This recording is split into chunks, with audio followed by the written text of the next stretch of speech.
જ્યાં હંમેશા સમાજનું સારું કામ થતું હોય ત્યાં હવનમાં હાડકા નાખવાની કામગીરી આજની તારીખે પણ આપણા જ સમાજની 2% ટપોરી ગેંગ કામ કરી રહી છે।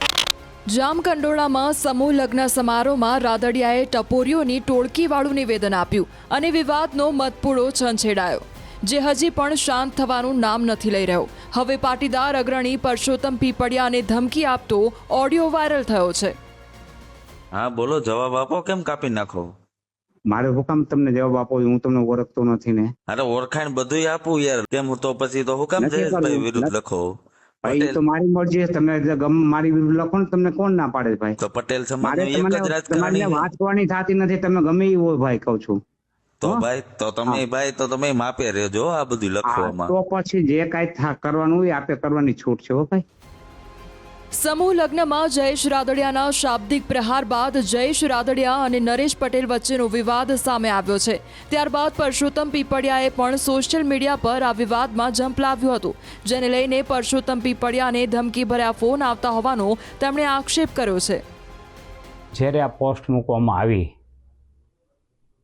ત્યારબાદ ઘણા ધમકીઓ ભર્યા ફોન આવવા લાગ્યા અને અભદ્ર ભાષામાં વ્યવહાર કરવા માટે ફોન આવવા માંડ્યા અને માફી માગવા માટે પણ ફોન દ્વારા દબાણ કરવામાં આવ્યું, ધમકીઓ આપવામાં આવી।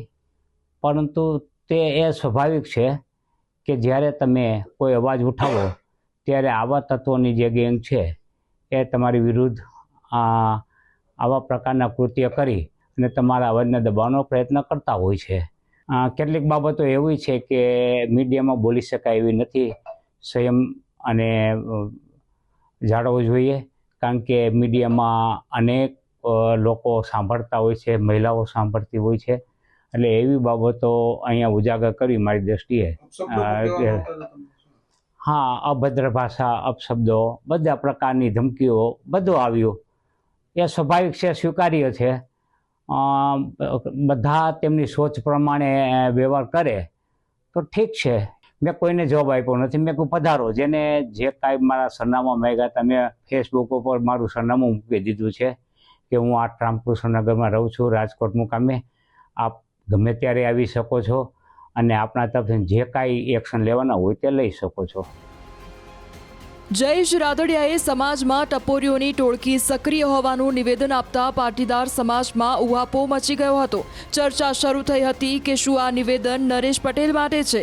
પોતાના સંબોધનમાં રાદડિયાએ કોઈનું પણ નામ લીધા વગર પ્રહાર કર્યા હતા।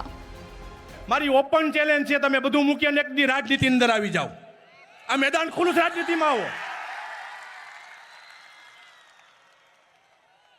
તમે એક વખત રાજનીતિના મેદાનની અંદર આવો, રાજનીતિ ખુલ્લું છે, અહીંયા કોઈનું સર્ટિફિકેટ લેવા જવાનું પૂછવાનું ન હોય। જેથી જય વિઠ્ઠલભાઈએ શરૂઆત કરી, જયેશ રાદડિયાએ શરૂઆત કરી, સમાજને પૂછીને રાજકારણમાં આવ્યા હતા।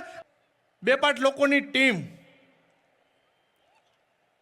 કે જે ટીમ જ્યાં હંમેશા સમાજનું સારું કામ થતું હોય ત્યાં હવનમાં હાડકા નાખવાની કામગીરી આજની તારીખે પણ આપણા જ સમાજની 2% ટપોરી ગેંગ કામ કરી રહી છે। મિત્રો, રાજનીતિની અંદર નથી, જયેશ રાદડિયાને પાડી દેવાના કાયમી માટે પ્રયત્નો કરવામાં આવે,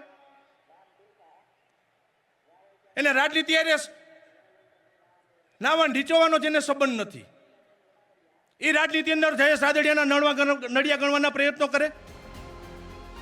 રાદડિયાના આ નિવેદન બાદ સોશિયલ મીડિયા પર સમાજના કેટલાક અગ્રણીઓએ પોતાની પ્રતિક્રિયા આપી હતી। કેટલાક લોકો રાદડિયાના સમર્થનમાં તો કેટલાક નરેશ પટેલના સમર્થનમાં આવ્યા હતા। આ દરમિયાન પરસોત્તમ પીપળિયાએ પણ સોશિયલ મીડિયા પર રાદડિયાને સવાલો કરતી પોસ્ટ કરી હતી। જો કે આ પોસ્ટ બાદ પીપળિયાએ પોતાને ધમકી મળી રહી હોવાનો દાવો કર્યો છે।